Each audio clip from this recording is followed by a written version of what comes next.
Hello everyone, welcome to my Ramzan series episode 14। आज मैंने बनाया है चिकन चीज़ी टाकोस।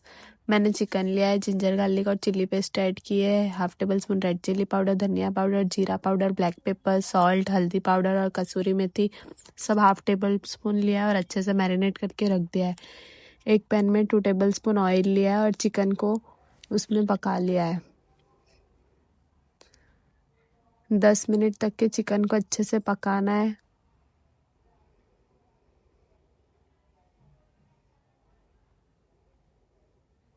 चिकन अच्छे से पक जाए फिर उसमें 2 table spoon tomato ketchup add करना है और सारी वेजीज ऐड करनी है।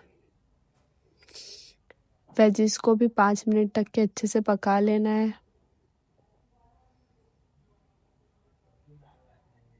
यहाँ मैंने टोटीला व्रैप लिए थे, उसको राउंड शेप में कट कर लिया था और उसमें मैं फिलिंग ऐड कर रही थी। वैसे ही मैंने सारे बना लिए और मैंने ऊपर से मोज़रेला चीज़ ऐड कर दिया है और ओवन में 10 मिनट तक के रख दिया था। और यहाँ मेरे टाकोस रेडी है। Thank you for watching.